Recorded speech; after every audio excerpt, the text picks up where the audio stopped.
Shivaji Maharaj doctor Babasaheb Ambedkar Narayan Nagu Patil ते दी.बा. पाटील यांची विचारधारा शिरोधार्ह मानून लोक चळवळ करणाऱ्या ओबीसी नेते राजाराम पाटीलांमुळे मुंबईसह ठाणे, पालघर, रायगड येथील कोळीवाडे बोलू लागले आहेत.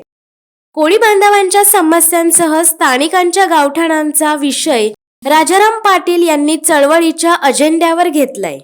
याबाबत सध्या ते लोकांचे प्रबोधन करीत आहेत. लोकांना संविधानाने दिलेले हक्क आणि अधिकार समजावून सांगत आहेत. सरकारचे डोके ठिकाणावर आणण्याचे आवाहन करीत आहेत.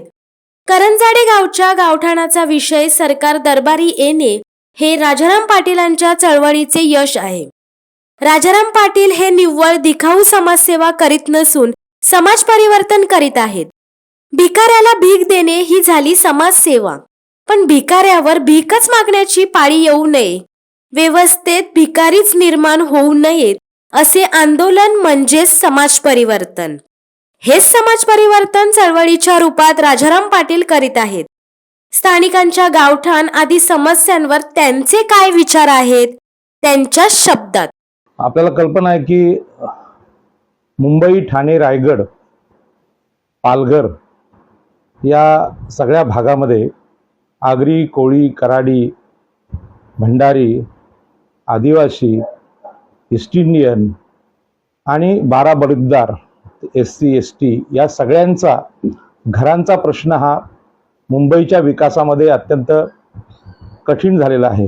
किंबहुना या प्रश्नाकडे लक्ष द्यायला कोणाला वेळ नाही आणि म्हणूनच महाराष्ट्रात आणि भारतात उपेक्षित असलेल्या OBC SC ST यांच्या जमिनीच्या प्रश्नावर इतिहासामध्ये 1932ला डॉक्टर बाबासाहेब आंबेडकर आणि नारायण नागू पाटील यांनी जमिनींच्या आंदोलनाची हाक दिली आणि जमीनदारी नष्ट करणारा खोतीविरोधी कुळ कायदा या नेतृत्वामुळे म्हणजे नारायण नागू आणि बाबासाहेब आंबेडकर यांच्यामुळे तयार झाला आणि तो चळवळीचा काळ होता. त्यामुळे सगळा समाज एकसंघपणे लढत होता. पण नंतरच्या काळामध्ये या चळवळीचा विसर आपल्या लोकांना पडला. म्हणजे नंतरच्या काळात थोडीशी जागृती कमी झाली आणि त्याच्यामुळे मधल्या काळात कुळ कायद्याने प्राप्त झालेल्या जमिनी शासनाने MIDCचं भूसंपादन असेल किंवा इंडस्ट्रीयलचं भूसंपादन असेल, शिडको भूसंपादन असेल, यामध्ये मुंबईपासून ठाणे, पालघर इथल्या मूळ भूमिपुत्रांना मूर्ख बनवण्याचा प्रयत्न केंद्र आणि राज्य सरकारकडून झाला आणि याचा दुष्परिणाम म्हणून गावाबाहेरच्या सगळ्या जमिनी एकतर खाजगी बिल्डरांनी फसवून घेतल्या किंवा शासनाने वेगवेगळ्या भूसंपादनामध्ये शेतकऱ्यांना मूर्ख बनवून त्या जमिनी संपवून टाकल्या आणि या जमिनीला सोन्याचा भाव आलेला असताना उरली सुरली जी गावठाणं आहेत ती गावठाणं सुद्धा अनधिकृत घरे अतिक्रमण ठरवून त्यांचा जमीन मालकी हक्क न मानता त्याचा SRA किंवा क्लस्टर करण्याचा प्रयत्न सर्वच राज्यकर्त्याकडून होत आहे. आणि यावर उपाय म्हणून आपल्याला माहिती आहे 2015 साली काँग्रेस राष्ट्रवादीच्या सरकारनं मुंबईतले कोळीवाडे हे SRA आहेत, गलिच्छ वस्त्या आहेत असं जाहीर करून तिथे SRA लावण्याचा प्रयत्न केला आणि तिथूनच आपण नवी मुंबई असेल, मुंबई असेल, इथल्या आगरी, कोळी, भंडारी, ईस्ट इंडियन, आदिवासी, OBC SC ST यांच्या गावठाण जमीन हक्कांचा विषय सुरू केला. आणि या चळवळीला बिल्डर लॉबीकडून प्रचंड विरोध झाला. सत्ताधारी सर्वच राजकीय पक्षामध्ये ब्राह्मण, मराठा हे सरंजामी लोक असल्यामुळे त्यांनी सुद्धा बिल्डरांची बाजू घेऊन आगरी कोळ्यांना फसवण्याचाच कारभार प्रशासनामध्ये म्हणजे जिल्हाधिकारी असतील किंवा तहसीलदार असतील या प्रशासनामध्ये आणि खास करून शिडकोचा जो वरवंटा नवी मुंबईत फिरत आहे तो तर फार भयानक होता आणि या चळवळी दडपण्याचा प्रयत्न झाला. या चळवळीला दडपण्याचा प्रकार जसा शासन, बिल्डर, SRA प्रकल्पवाले यांच्याकडून झाला त्याच पद्धतीनं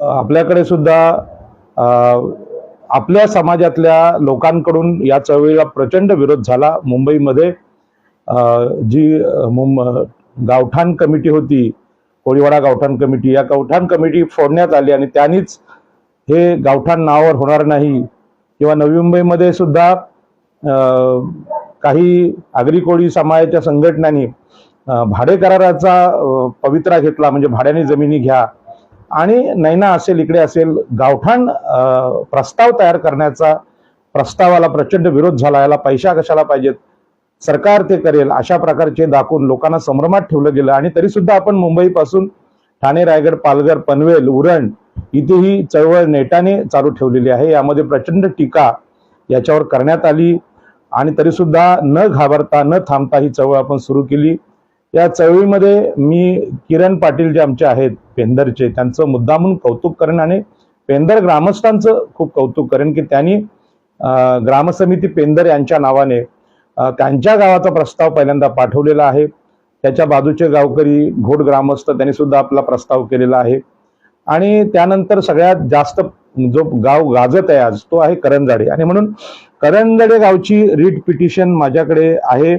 या रीट पिटिशन 14/34/6/2022 ही रीट पिटिशन आहे. आणि ह्या रीट पिटिशनचा निकाल हा गावकऱ्यांच्या बाजूने लागला आणि माननीय उच्च न्यायालयाने संविधानामध्ये असलेला आर्टिकल 40 नुसार गावं संघटित करणं, त्यांचं नियोजन करणं, त्यांचा विस्तार करणं ही जबाबदारी ग्रामपंचायत या स्थानिक स्वराज्य संस्थेला दिली होती.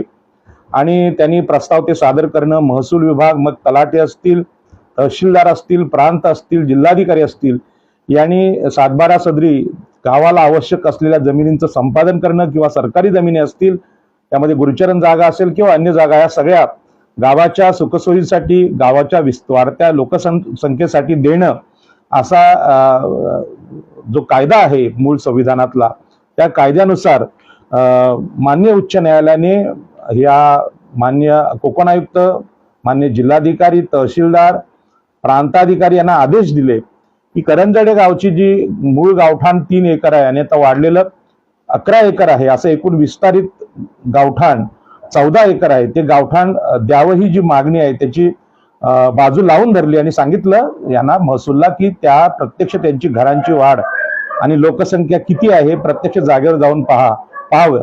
आणि अशा पद्धतीच्या आदेशाने मागच्या काळात 3 सुनावण्या ऑनलाईन स्वरूपात झाल्या. कोणी तिथे यायला तयार नव्हतं, सिडकोचे अधिकारी येत नव्हते, तहसीलदार जर पनवेलचे येत होते पण बाकीचे अधिकारी प्रांत वगैरे उपस्थित नव्हते. जिल्हाधिकाऱ्यांची, आपल्या रायगडचे जिल्हाधिकारी कल्याणकर साहेब यांची बदली कोकण आयुक्त म्हणून झाली आणि नवीन जिल्हाधिकारी येण्याचे बाकी होते.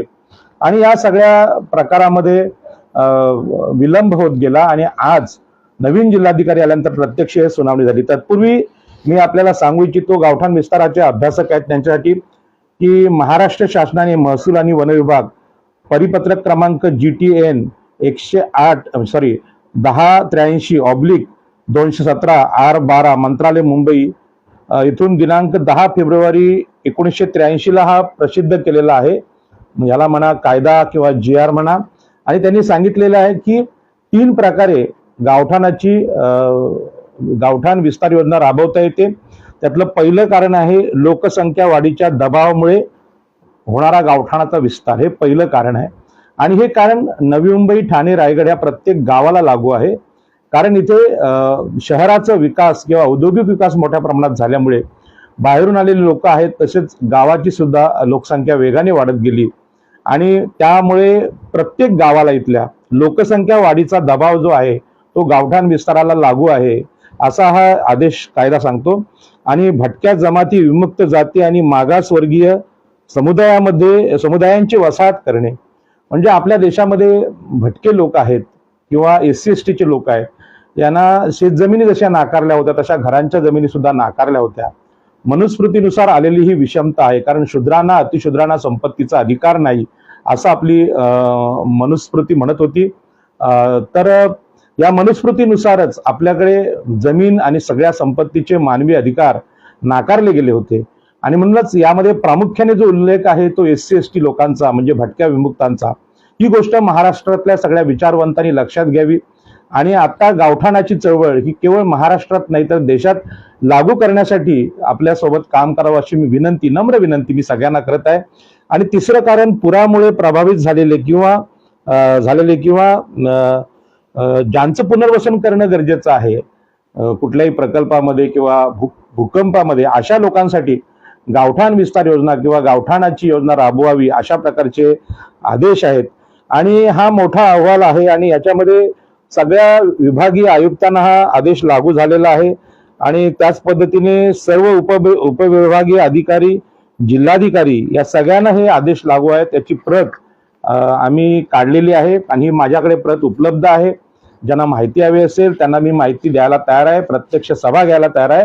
म्हणजे थोडक्यात आज आपण हे प्रकरण करतो ह्याला कायद्याचा आधार आहे आणि ज्या लोकांनी नवी मुंबई पासून किंवा मुंबईमध्ये बिल्डरांची बाजू घेऊन जो प्रचार केला की गावठाण विस्तार योजना शहरात लागू नाही आणि ते लागू शकत नाही अशा प्रकारचा खोटा प्रचार केला, या सगळ्या विरोधकांना मी नम्रपणे सांगतो की असं नाहीये की हा कायदा असल्यामुळे जिथे गाव आहे त्या गावासाठी गावठाण विस्तार योजना नैसर्गिक पोटी जशी वाढीव गरजेची आहे, तसे बाहेरून आलेले जे कामगार आहेत, एससी एसटींची मागासवर्गीयांची गरिबांच्या वस्त्या आहेत, त्यांच्यासाठी SRA न लावता त्यांना गावठाण अधिकार देऊन त्यांच्या घरांची योजना राबवण्यासाठी सुद्धा ह्या योजनेचा फार उपयोग होतो आणि संविधानाला धरून ही योजना आहे. परंतु महसूल अधिकारी आहेत त्यांनी याच्याकडे दुर्लक्ष केलं आणि ही घटना आज समोर आलेली आहे.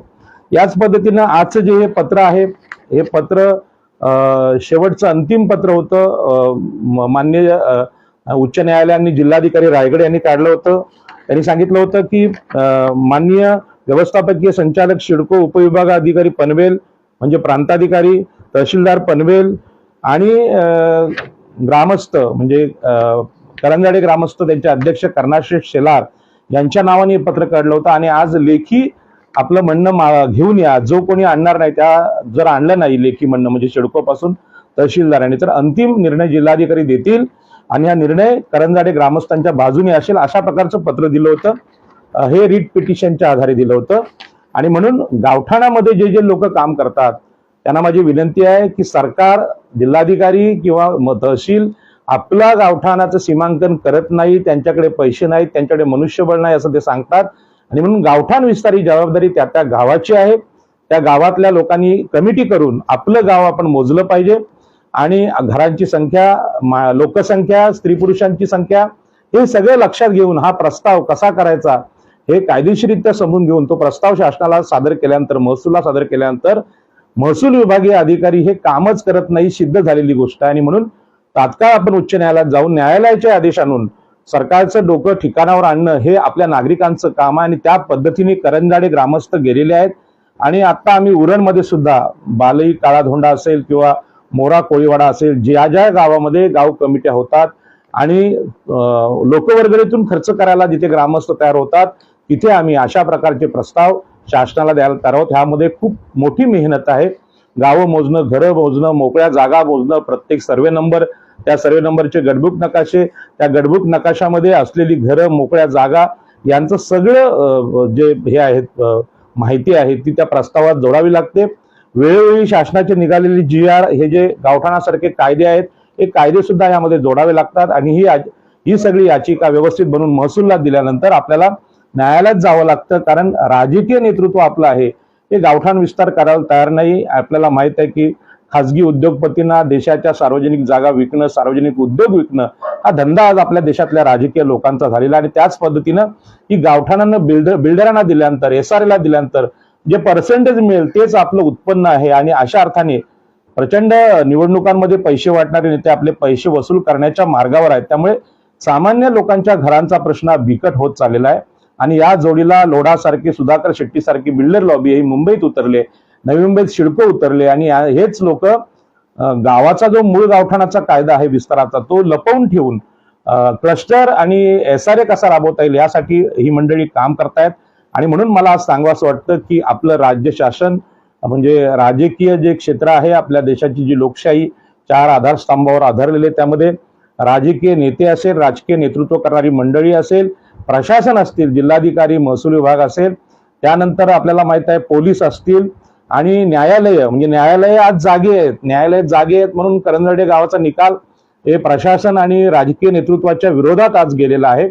आणि अंतिमतः मीडिया, खरं म्हणजे आजची जी बातमी आहे ही करंजाडे ग्रामस्थांना मी विनंती केली की आपण हळदीला, लग्नाला हे खूप पैसे खर्च करतो.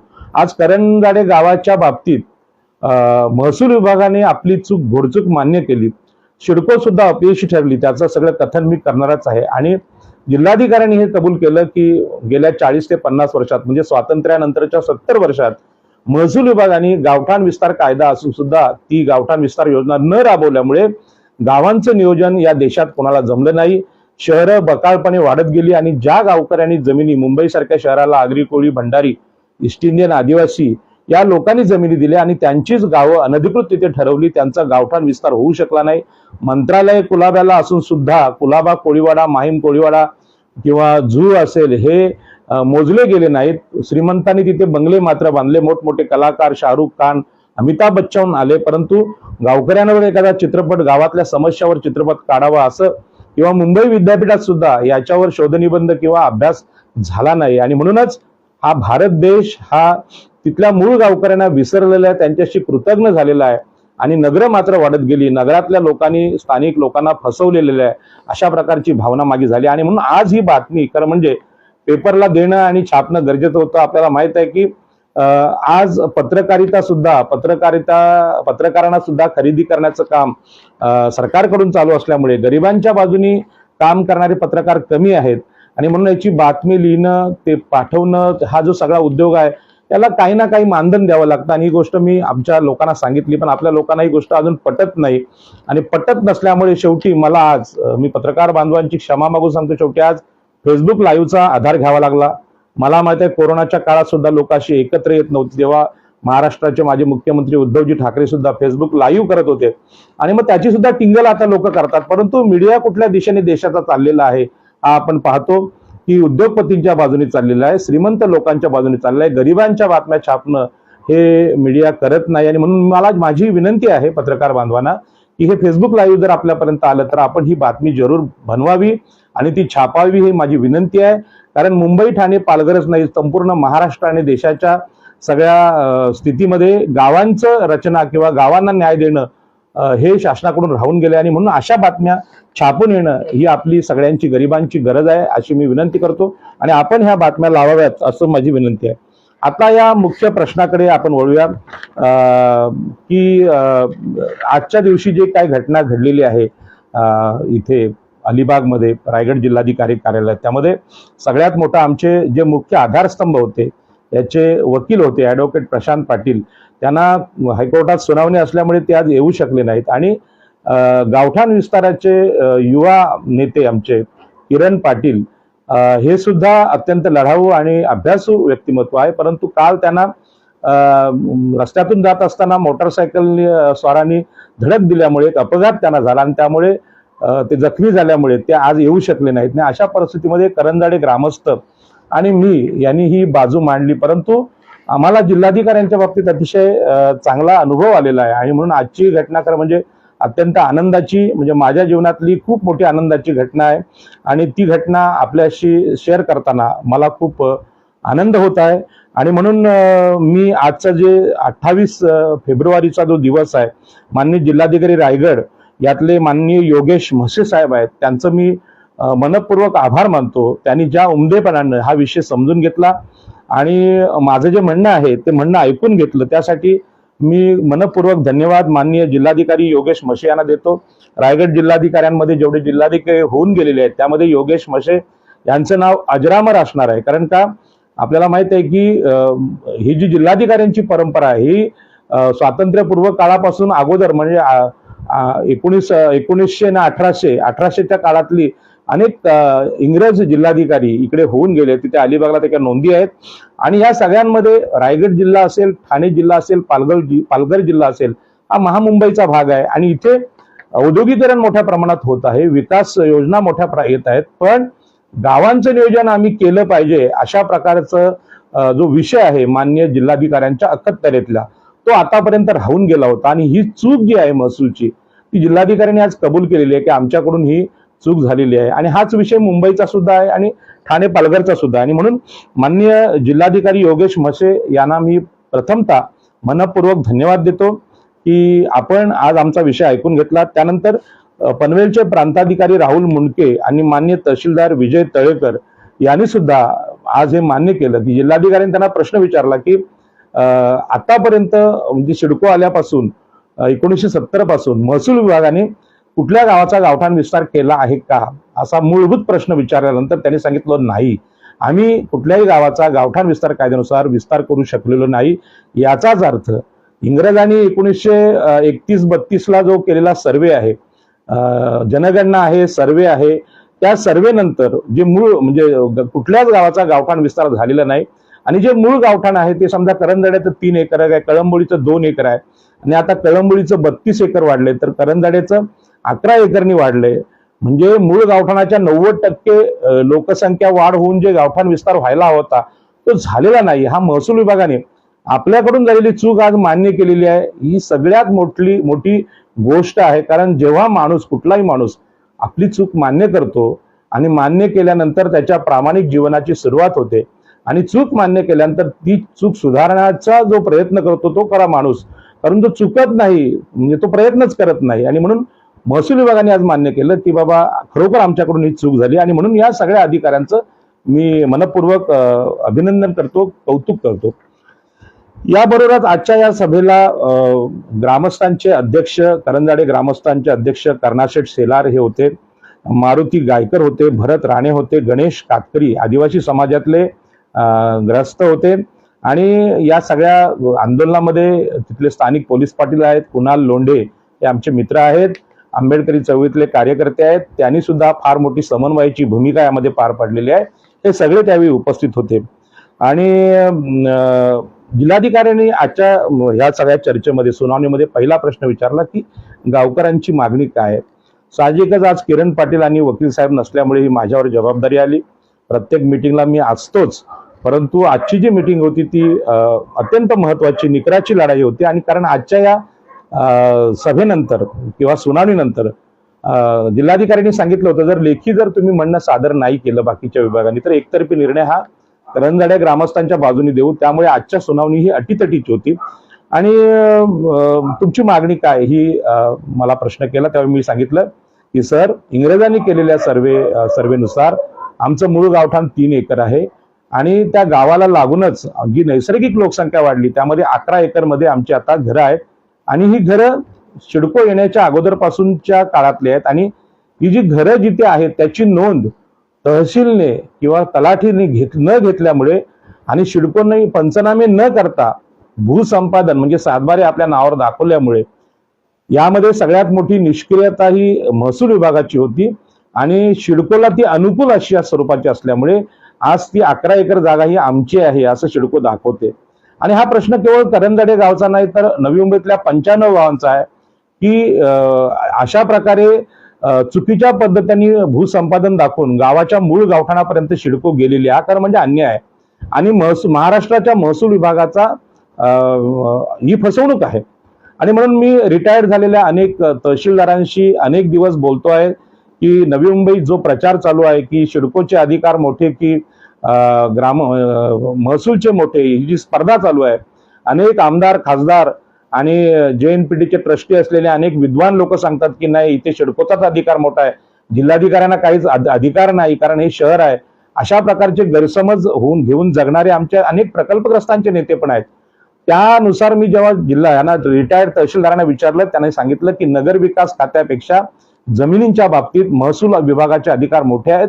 त्यामुळे जिल्हाधिकाऱ्यांचा अधिकार हा मोठा आहे, कोकण आयुक्तांचा अधिकार मोठा आहे, परंतु नवी मुंबईतल्या लोकांना किंवा मुंबईतल्या लोकांना सुद्धा याचा विसर पडला होता.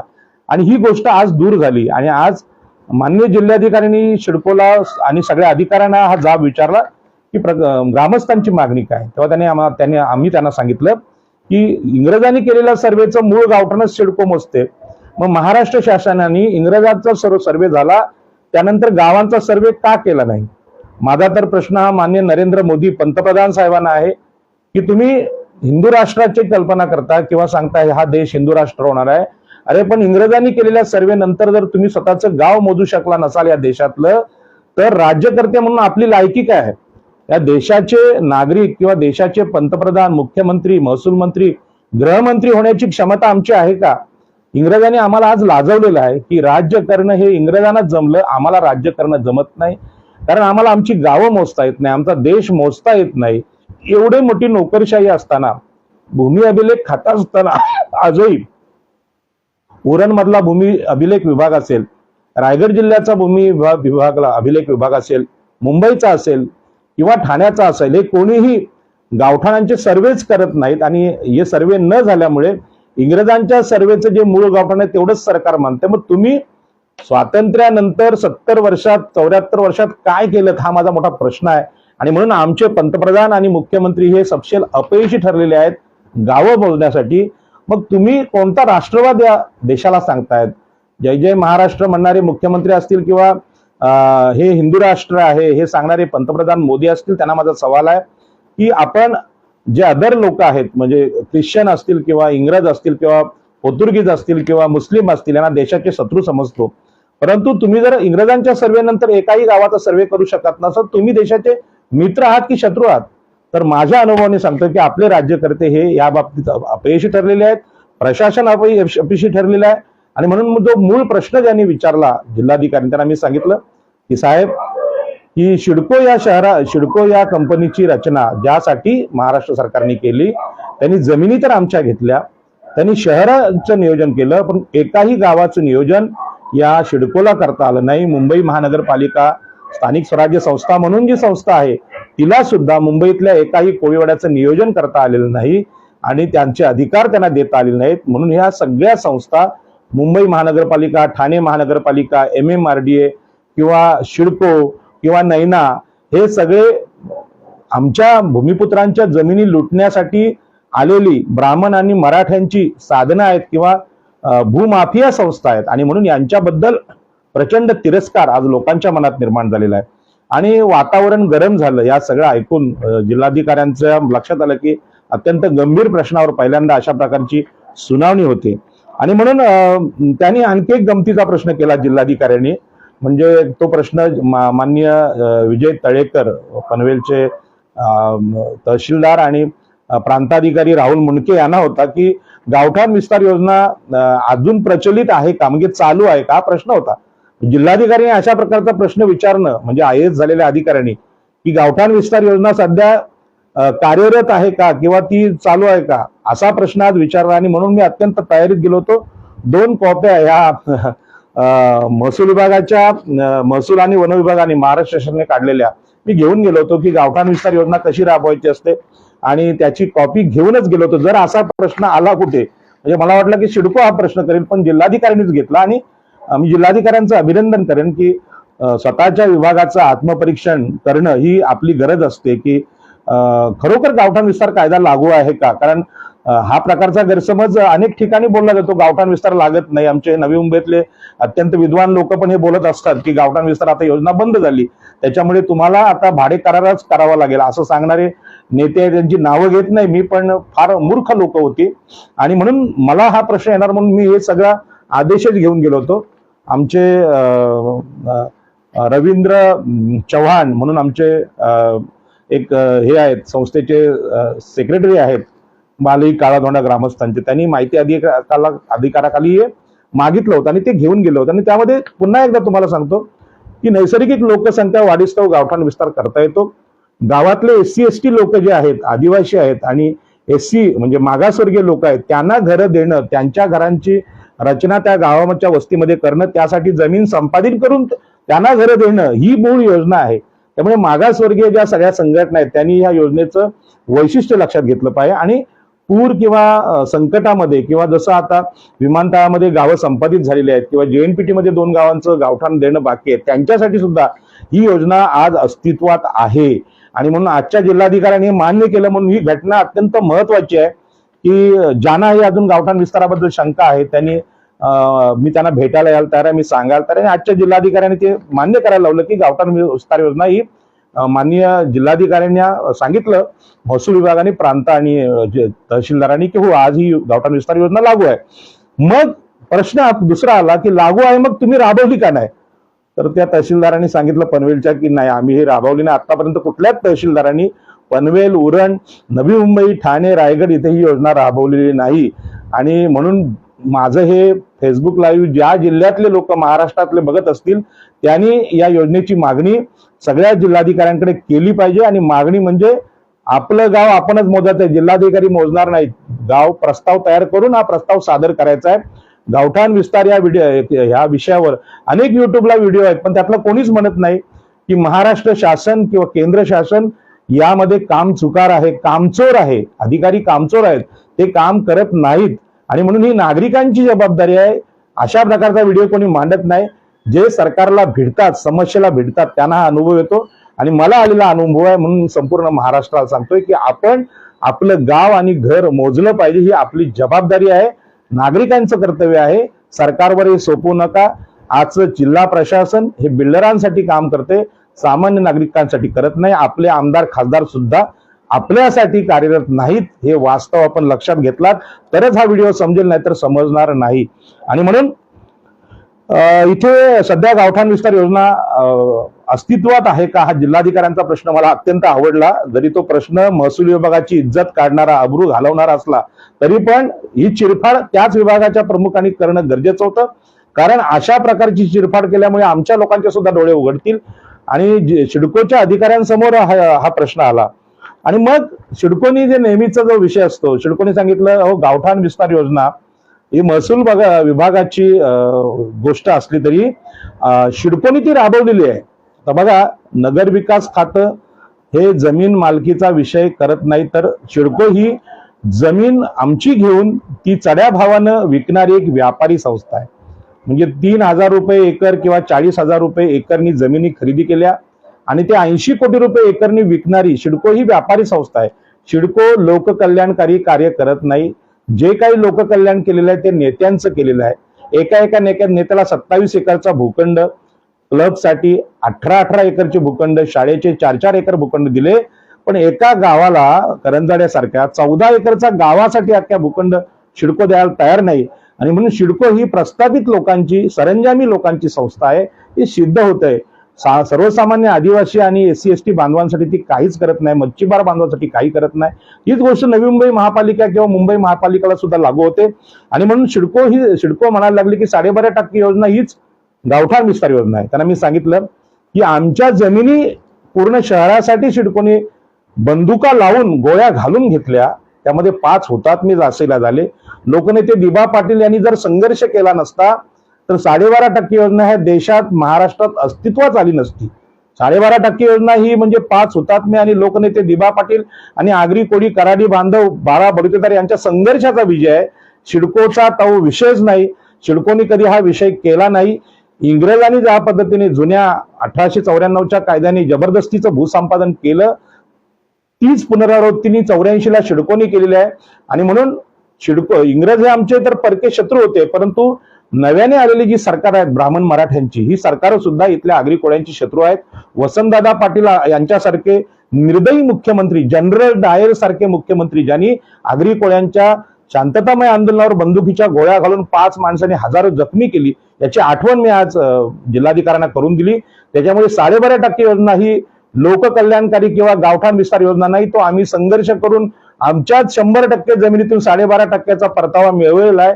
तो संघर्षाचा विषय. आणि त्या कायद्यामुळे देशामध्ये आज पुनर्वसन योजना किंवा 2013चा नवा कायदा आला, त्यामध्ये तो 20% विकसित भूखंड दिला पाहिजे तिथल्या गावकऱ्यांना, अशा प्रकारचा कायदा आला. आणि म्हणून दिबा पाटील यांचं नाव विमानतळाला भेटलं पाहिजे. कारण संपूर्ण देशाला लागू होणारा 2013च्या कायद्याचं फाउंडेशन हे लोकनेते दिबा पाटलांनी टाकलेलं आहे. मी आज केंद्र शासनाचा निषेध करतो. निषेध यासाठी की ज्यावेळी हे सरकार पडत असताना उद्धवजी ठाकरेंचं, दिबा पाटील साहेबांचा निर्णय घाईनी माननीय उद्धव ठाकरेंनी घेतला. माझ्या समोर तो निर्णय घेतला. मातोश्रीवर मी तिथे स्वतः होतो. आणि नंतर जबाबदारी केंद्राची होती. आता औरंगाबाद, धाराशिव वगैरे ह्या नावांचं नामांतर म्हणजे मुस्लिम नावं बदलून तिथे हिंदू नावं दिलेली आहेत. चर्चगेट स्टेशनचं नाव म्हणजे आमचे ईस्ट इंडियन बांधव यांचं जे ख्रिश्चन चर्च आहे ते चर्च गेटचं नाव होतं, जे इंग्रजकालीन नाव होतं, ते बदलून तिथे चिंतामणराव देशमुख रोह्याचे त्यांचं नाव दिलं. कारण म्हणजे चिंतामणराव देशमुख फार मोठी व्यक्ती आहेत, पण रोहाला पण रेल्वे स्टेशन आहे, तिथे त्यांचं नाव द्यायला हरकत नाही. परंतु मुद्दामून अल्पसंख्याक ख्रिश्चनांच्या विरोधात हे केंद्र सरकार असल्यामुळे त्यांनी चर्च हा नाव त्यांना अडथळा वाटतो आणि मग चर्च बदलायचं आणि काहीतरी हिंदू नाव द्यायचं, असे तुगलकी निर्णय केंद्र शासन घेते. तुमच्यात हिंमत असेल तर बाळासाहेब ठाकरेंचं नाव बदलून दिबा पाटलांचं नाव देण्याचा प्रस्ताव केंद्र का मान्य करत नाही? या सगळ्या समस्त भाजप वासियांना माझा प्रश्न आहे की हे जर 2 नावं बदलली तर आता दिबा पाटलांचं नाव विमानतळाला केंद्र का देत नाही, माझा प्रश्न आहे. आणि या प्रश्नाकडे सगळ्या आग्रिकोळ्यांनी नीट लक्षपूर्वक लक्ष द्या की आपलं नाव दिबा पाटलांचं आंदोलनाचं नाव देण्याचं आंदोलन जर आपण विसरलो तर काय होऊ शकतं हे लक्षात ठेवा. म्हणजे ही फक्त चुणूक आहे. नावं बदलण्याचे निर्णय हे अल्पसंख्याक समाजाला लक्ष करून घेतले जात आहे. त्यामध्ये कुठली लोकशाही किंवा विकासाचा विषय नाही. आणि म्हणून जर तुम्ही प्रामाणिकपणे जर औरंगाबादचं नाव बदलू शकता, संभाजीनगर करू शकता, तर बाळासाहेब ठाकरेंच्या नावाच्या ऐवजी दिबा पाटलांचं नाव द्यायला तुम्हाला काय प्रॉब्लेम आहे, हा सगळ्या भाजपवासियांना माझा प्रश्न आहे. आणि माननीय पंतप्रधान नरेंद्र मोदी आणि अमित शहा यांना सुद्धा प्रश्न आहे. आणि म्हणून सिडकोच्या 12.5% हीच गावठाण विस्तार योजना आहे. याचा मी आज जाहीर त्यांच्या समोर तोंडासमोर निषेध केला आणि सांगितलं तुम्ही मूर्ख बनवू नका. 12.5% योजना ही गावठाण विस्तार योजना होऊ शकत नाही. कारण गावठाण विस्तार योजनेचं बेसिक मान्य जिल्हाधिकारी, तहसीलदार आणि प्रांत यांच्याकडे जातं, तलाठ्यांकडे जातं. त्यांनी केलेली घोडचूक आम्ही सुधारली असं दाखवण्याचा प्रयत्न नगर विकास विभागाने करू नये. लोकशाहीमध्ये पारंगत असलेल्या आमच्यासारख्या नेत्यांना मूर्ख बनवण्याचा प्रयत्न सिडको अधिकारी करू शकत नाही. जाग्यावर त्यांचा निषेध केला आणि जिल्हाधिकाऱ्यांनी सांगितलं अहो 12.5% योजनेचे भूखंड संघर्षाने आम्ही मिळत ते त्यांनी पूर्ण केलेले नाहीत. आणि जर तुम्ही दिले असतील तर ज्याची जमीन आहे त्याला 12.5% भूखंड मिळतात. एखाद्याची 10 एकर असेल त्या प्रमाणात मिळतात. एखाद्याचं एकच घर असेल, त्याची जमीनच नसेल तर त्याची मुलं जी वाढलेली आहेत त्यांच्या वाढत्या लोकसंख्येसाठी गावासाठी गावठाण विस्तार सिडकोनी दिलेले आहे का? किंवा गावासाठी एखादं मैदान दिलंय का? गावासाठी शाळा दिलेली आहे का? गावासाठी सुखसुविधा सिडकोने दिलेल्या आहेत का? तर नाही, हेच उत्तर आहे. आणि म्हणून सिडकोचं ही जे प्रचार आहे आम्ही परतवून लावलेला आहे. आणि असाच प्रकारचा प्रयत्न सिडको अधिकारी जर बोलले की बाबा गावठाण विस्तार म्हणजेच 12.5%, तर आम्ही सगळ्यांनी त्याचा निषेध केला पाहिजे आणि सिडको अधिकाऱ्यांची तोंड ठिकठिकाणी बंद केली पाहिजेत. कारण हे सामान्य माणसाला मूर्ख बनवतात. अजूनही 12.5% योजना पूर्णपणे राबवली गेली नाही. लोकनेते दिबा पाटील हयात असताना ती योजना पूर्ण तुम्ही करायला पाहिजे. परंतु हे आमच्या राजकीय नेतृत्वाचं पण अपयश आहे आणि प्रशासनाचं पण आहे. आणि आताच्या मुख्यमंत्र्यांना मी सांगतोय दिबा पाटलांचं नाव आपण द्या, नाही तर तुमचं सरकार आम्ही इथे ठेवत नाही. कुठल्याही शिवसेनेचं ठेवत नाही. अ गट असो किंवा ब गट असू दे किंवा ड गट असू दे, आम्ही कोणाला ठेवणार नाही. दिबा पाटलांचं नाव द्या, हे माझी विनंती आहे सगळ्यांना. आणि म्हणूनच गावठाण विस्तार योजना ही 12.5% योजनेमध्ये तुम्ही मिसळू शकत नाही, हे मी त्यांना सांगितलं. आणि मी नेहमी सांगतो की नवी मुंबई विमानतळामध्ये जमिनीबद्दल 22.5% योजना होती आणि घरांच्या बद्दल 3 पट होती. म्हणजेच 3 पट याचा अर्थ गावठाण विस्तार पकडून त्यांनी देण्याचा तो प्रयत्न केलेला आहे. मग तिथे 2 वेगळ्या योजना आहेत आणि मग इकडे सिडको कसं खोटं बोलते की 12.5% हीच गावठाण विस्तार योजना आहे. तिथे का म्हणत नाही 22.5% योजना हीच गावठाण विस्तार योजना आहे? घरांचं नियोजन त्यांनी नव्याने केलेलं आहे आणि नवीन मोजमाप त्याला लावलेला आहे. ही गोष्ट आमच्या लोकांनी समजून घेतली पाहिजे. त्यामुळे सिडकोचा इथे आम्ही आज चर्चेमध्ये पराभव केला. आणि पुढचा जो विषय निघाला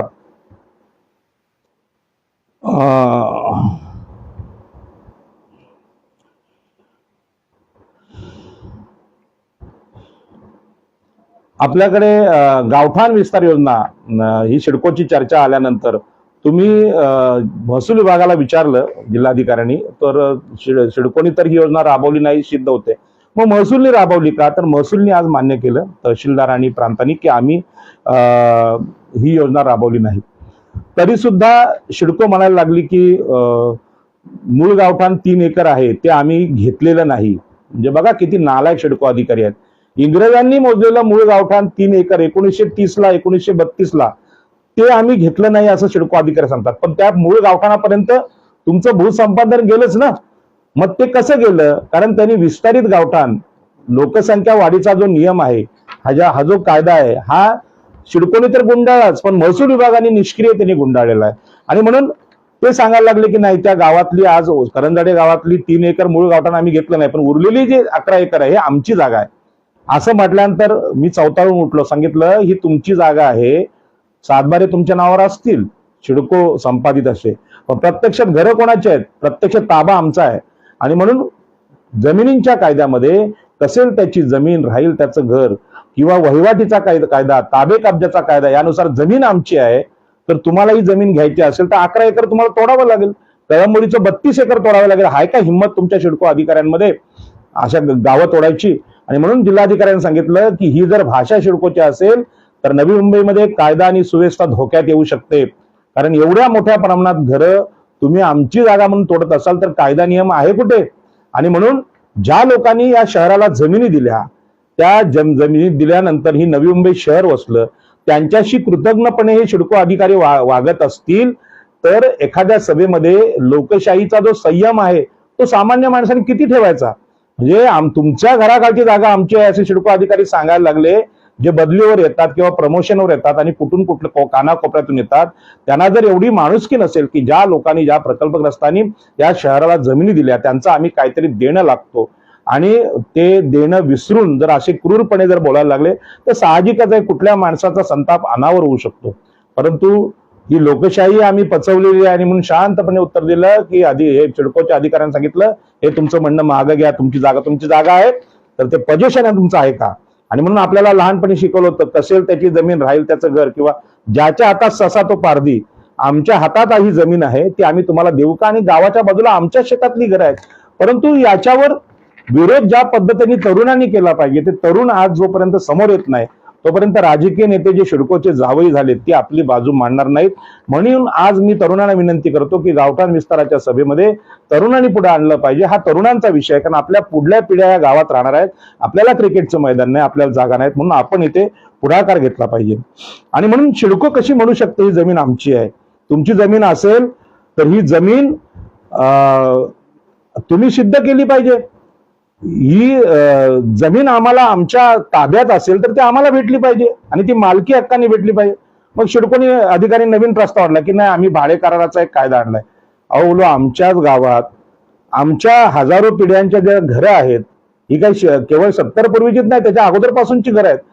3 एकर इंग्रजांच्या काळातला सर्वे आहे आणि त्यानंतर कितीतरी घरं झालेली आहेत. मग ही जी घरं आहेत ही घरं आमच्या जागेत, आमच्या गावाच्या बाजूला असलेली घरं आम्ही भाड्याने घेऊ.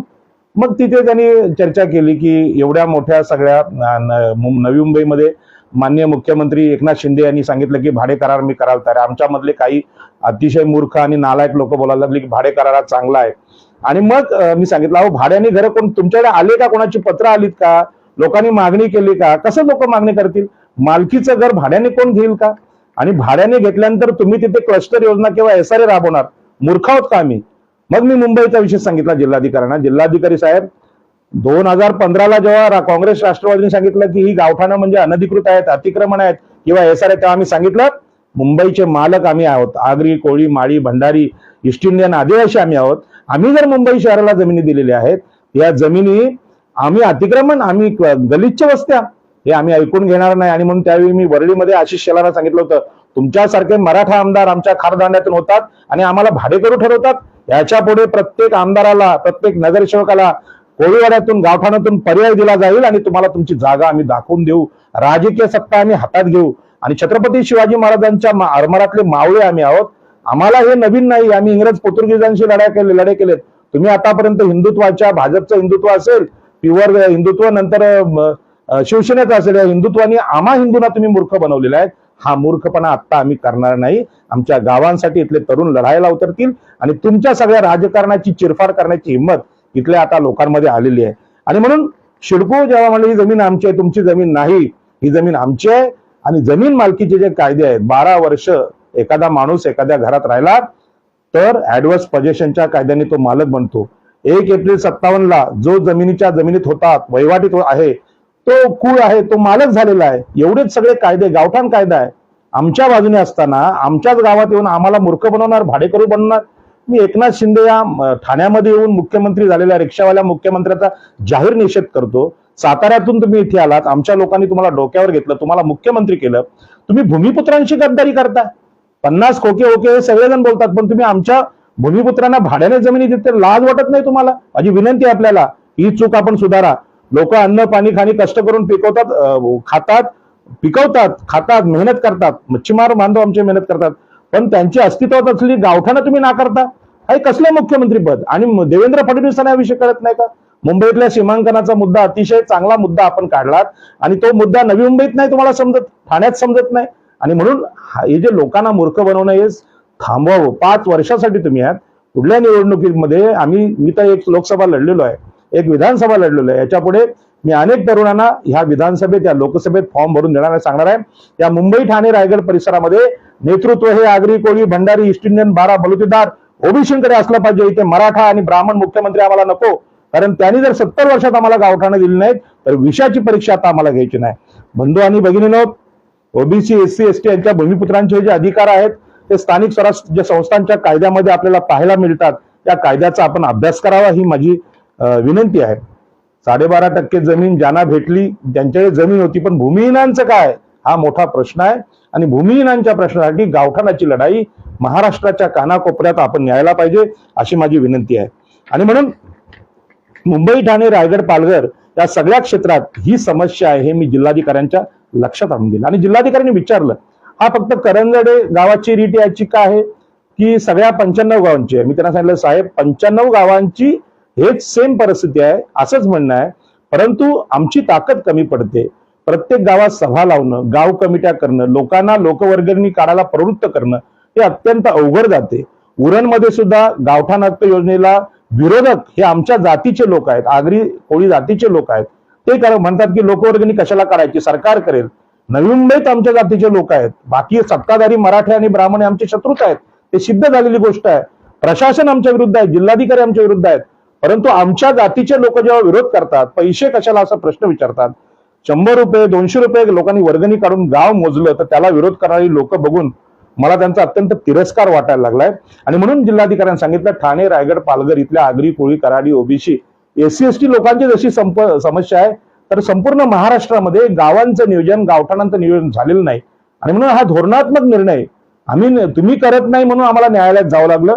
महाराष्ट्राची विधानसभा, महाराष्ट्राची विधान परिषद आणि लोकसभेचे खासदार हे गावठाण विस्तार योजना समजून घेत नाहीत म्हणून माननीय उच्च न्यायालयात आम्हाला जावं लागलं. जर तुम्ही आजही आमच्या विरुद्ध निर्णय दिला तर आम्ही सुप्रीम कोर्टात सुद्धा जायला तयार आहोत.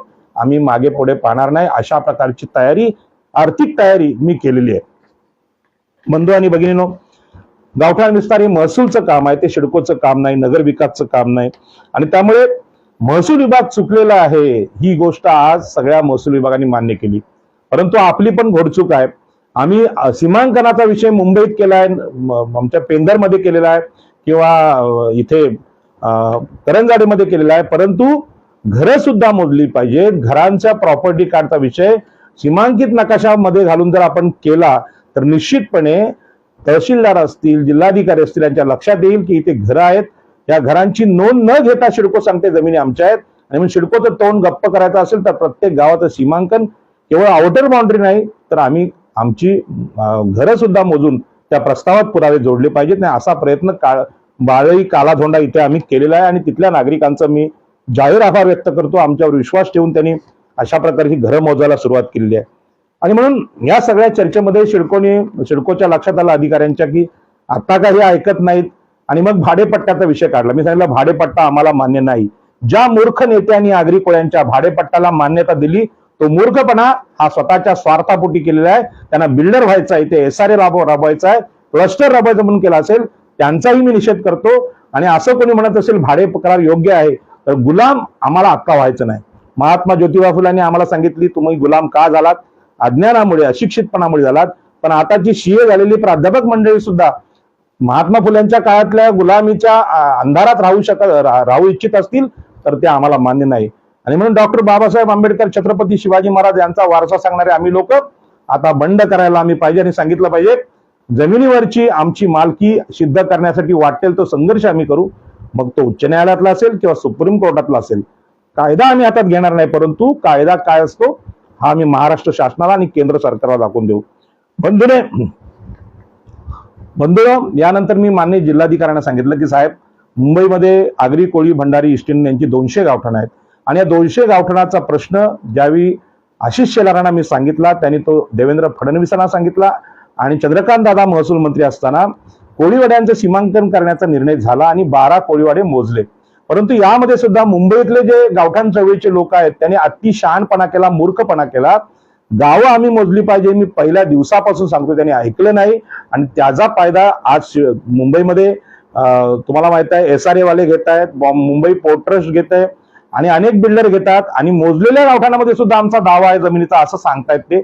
जो प्रकार नवी मुंबईत चालू आहे सिडकोचा तो मुंबईत पण चालू आहे. यासाठी न्यायालयीन संघर्षाशिवाय उपाय नाही आणि त्याला खर्च हा गावांनी केला पाहिजे हे मी पुन्हा पुन्हा सांगतो. कारण तुम्हाला असं वाटतं की राजाराम पाटील हे लोकवर्गणी काढतात तर ते पैशाचा भ्रष्टाचार करतात, अजिबात नाही. मी 1 रुपयाचा जर भ्रष्टाचार केला तर मला इतकं स्पष्टपणे बोलता येणार नाही. उलट मी धन्यवाद देतो ज्या ज्या लोकांनी या गाव मोजणीला पैसे दिलेले आहेत, लोकवर्गणी म्हणून खर्च केले, त्यांच्यामुळे आज आपण माननीय जिल्हाधिकाऱ्यांकडे इतक्या जोराने बोलू शकलो. आणि आजचा विजय या समस्त देणगीदार लोकांचा आहे, गावकऱ्यांचा आहे. मुंबईतल्या आगरी कोळी ईस्ट इंडियन बांधवांना तुम्ही धन्यवाद देईन. नवी मुंबईतल्या लोकांनी ज्यांनी ज्यांनी गावठाण चळवळीला योगदान दिलेलं आहे, मग कळंबोलीचे आमचे माया भगत असतील किंवा बालईतले आमचे गावकरी असतील, मोरा कोळीवाड्यातले लोक असतील, आमचे सर्वेअर सोमनाथ कोळी असतील, यांना मी सगळ्यांना धन्यवाद देईन की आपल्यामुळे उच्च न्यायालयातून आज महसूल विभाग आणि जिल्हाधिकाऱ्यांकडे चर्चा होऊ शकली आणि या विजयाचे शिल्पकार आपण आहात. आणि म्हणूनच या गावठाण सीमांकनाची चर्चा विधानसभेत झालेली आहे. विधानसभेत हा निर्णय झाल्यामुळे याला आता एक चळवळीचं स्वरूप आलं आणि हे जिल्हाधिकाऱ्यांनी ऍक्सेप्ट केलं आणि सांगितलं, पाटील साहेब तुमचं म्हणणं मला कळलं आणि मला वाटतं ते भिवंडी किंवा ठाणे परिसरात पूर्वी कार्यरत होते, त्यामुळे मला हा विषय माहित आहे आणि कळलेला आहे आणि म्हणून तुमची बाजू आम्हाला कळलेली आहे. आणि म्हणून मी शेवटी प्रश्न केला की मान्य जिल्हाधिकारी साहेब, सिडको किंवा शासनाचं असं म्हणणं असेल महानगरपालिकांचं की इंग्रजांच्या काळात 3 एकर 2 एकर असलेली मूळ गावठाणं हीच गावठाणं आहेत, बाकीचे विस्तारित गावठाणं हे अतिक्रमण आहे, असं जर तुमचं म्हणणं असेल तर तुमच्यात ही 90% गावठाणं तोडायची हिंमत आहे का? महाराष्ट्राचं शासन असेल किंवा केंद्र शासन मोदीचं असेल, तुमची जर हिंमत असेल तर घरांना तुम्ही हात लावून दाखवा. आमच्याशी वाकडं जाण्याचा प्रयत्न पोर्तुगीजांनी पण नाही केला, इंग्रजांनी पण नाही केला. शिवाजी पार्कच्या सभेत आदरणीय ऍडव्होकेट बाळासाहेब आंबेडकर यांनी सुप्रीम कोर्टाचा दाखला दिला आणि त्यांनी सांगितलं की मुंबईतली गावठाणं ही तिथल्या आगरी कोळी भूमिपुत्रांचीच आहेत, कारण साऱ्या जमिनीच त्यांच्या होत्या. आणि हा निर्णय सुप्रीम कोर्टाने दिलेला आहे, याची शिवाजी पार्कच्या सभेचं भाषण युट्यूबवर आहे. तरी सुद्धा पुन्हा पुन्हा मुंबईच्या जमिनी विकायला उतरलेले महाराष्ट्रातले मराठा सरंजामी आमदार खासदार ब्राह्मण मुख्यमंत्री आजीमाजी मुख्यमंत्री यांना माझं सांगणं आहे की आता हे झालंय, खूप झालं. ओबीसी मागासवर्गीयांशी SC ST तुम्ही इतक्या विचित्रपणे वागलेला आहात आणि त्या सगळ्या वागण्यामुळे कोणाला जाग आली मला माहित नाही, पण मला जाग आलेली आहे आणि मी ठरवलेलं आहे, मी जगेन तर आमच्या गावांसाठी गावठाणांसाठी आणि मरेन तर यासाठी. आणि म्हणून मी लोकनेते दिबा पाटलांचा अत्यंत आदराने उल्लेख करतो. आणि डॉक्टर बाबासाहेब आंबेडकरांनी मागासवर्गीयांना जगावं कशासाठी जो संदेश दिला तो मी मुद्दामून विस्तृतपणे सांगतो की या देशामध्ये देवासाठी, देवाचं लाडकं होण्यासाठी जगावं असे सांगणारे अनेक संत महंत होऊन गेले. रायगड जिल्ह्यात त्यांना महाराष्ट्र भूषण पुरस्कार दरवर्षी दिले जातात. परंतु आपल्या पिचलेल्या, आपल्या दबलेल्या जात बांधवांसाठी, गावांसाठी जगणं हा सुद्धा जीवनाचा आदर्श असतो, हे फक्त डॉक्टर बाबासाहेब आंबेडकरांनी सिद्ध केलं. आणि म्हणून सगळ्या देवांना नाकारून बाबासाहेब आंबेडकरांच्या समाजानं बाबासाहेब आंबेडकर हे देवापेक्षा मोठे आहेत असा प्रकारचा संदेश वेगवेगळ्या जयंत्यांमध्ये, आंबेडकर जयंत्यांमध्ये दिला. आणि अशा प्रकारचे नेते माझ्या समाजात, आगरी कोळी समाजात, भंडारी समाज, नारायण नागू पाटील होते. परंतु नारायण नागू पाटलांचे चरित्र कुळ कायद्यामध्ये एवढं राष्ट्रीय चरित्र असताना ते आम्ही पुढे आणू शकलो नाही, कारण आमच्या समाजाविषयी जी सकारात्मक भावना ही आम्हाला असली पाहिजे ती नाही. आणि म्हणून हिंदुत्वाची, वैदिकत्वाची गुलामगिरी, ही गुलामगिरीला धन्यता मानणारे आमचा समाज बांधव हे किती दोषी आहेत ते मला जेव्हा नारायण नागूंचं कार्य मी अनुभवलं तेव्हा माझ्या लक्षात आलं. दत्ता पाटील हे नारायण नागूंचे चिरंजीव आणि दिबा पाटील, मी नारायण नागूंचा सहवास तर अनुभवू शकलो नव्हतो कारण माझा जन्मच 1972ला झाला.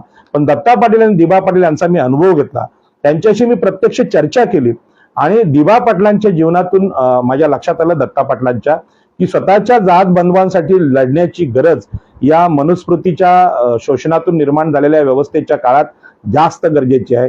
बाबासाहेब आंबेडकर हे नेतृत्व ज्या समाजाला, बौद्ध बांधवांना मिळाले, त्यांनी प्रचंड प्रगती केलेली आहे. त्या प्रगतीला आपले काही हिंदू बांधव प्रगती म्हणत नसतील, परंतु ते सिद्ध झालेलं आहे की IAS आणि IPS मोठ्या प्रमाणात आहेत, डॉक्टर आणि प्राध्यापक आहेत, त्यांच्या मुली शिकलेल्या आहेत, मोठ्या मोठ्या पदावर आहेत आणि ज्या चिखलातून बाहेर येऊन कमळाप्रमाणे त्यांनी जी प्रगती केलेली आहे ती प्रगती जागतिक दृष्टीने अत्यंत महत्वाची. आणि त्याच पद्धतीनं दिबा पाटलांनी आम्हाला जो आदर्श दिला, 12.5% कायदा त्यांनी केला, शेजला हरवण्याचं काम दत्ता पाटलांनी केलं आणि संपूर्ण जीवन आपल्या समाजासाठी अर्पण करून बाबासाहेब आंबेडकरांच्या मार्गाने जाऊन आपल्या स्वतःबरोबरच आपल्या समाजाची प्रगती करता येते.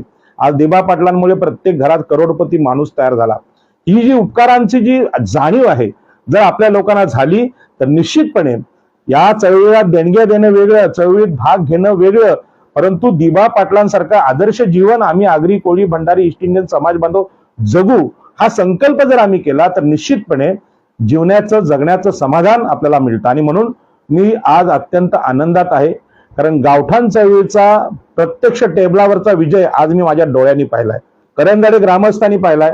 आणि म्हणून मुंबई, ठाणे, पालघर इथे जी धावपळ आपली होती, प्रचंड टीका मला याच्यावर झालेली आहे, अनेक लोकांनी विरोध केलेला आहे. आणि ह्या सगळा विरोध पार करून आज माननीय जिल्हाधिकारी हे जे आहेत रायगडचे आता नवीन आलेले जिल्हाधिकारी आहेत, ते जे जिल्हाधिकाऱ्यांचं जे काम आहे किंवा जिल्हाधिकाऱ्यांचा परिचय ते निश्चितच अभिनंदनीय आहे. योगेश म्हशे यांची विद्वत्ता, त्यांची नम्रपणा हे पाहून, आणि विजय तळेकर हे तहसीलदार असतील आणि प्रांताधिकारी असते पनवेलचे, यांनी जे मान्य केलं की आमच्या महसूल अधिकाऱ्याने गेल्या 70 वर्षात कुठेही गावठाण विस्तार योजना राबवली नाही, हे जे त्यांची चूक मान्य केली, ही माझ्यासाठी मोठी गोष्ट आहे. आता सिडकोला कसं हाकलून द्यायचं, त्यांचा पराभव कसा करायचा मला माहित आहे, पण मी ग्रामस्थांना विनंती करतो की सिडकोला दोष देण्यात अर्थ नाही किंवा महसूलला दोष देण्यात अर्थ नाही. ती चूक आम्ही केलेली आहे. आमच्या गावामध्ये आमचं गाव मोजण्याची, घर मोजण्याची आमची लायकी नसेल तर शत्रूला दोष देण्यात अर्थच नाही. आणि म्हणून दिबा पाटलांनी जो संघर्ष इथे उभा केला आणि आपल्या समाजासाठी रक्त सांडण्यासाठी तयार व्हा, हुतात्मा होण्यासाठी तयार व्हा, आणि जे हुतात्मे झाले त्यांच्याबद्दल समाजाला त्यांनी संदेश दिला की बाबा, हुतात्म्यांचं रक्त कधी वाया जात नाही आणि वाया जाऊ द्यायचं नसतं.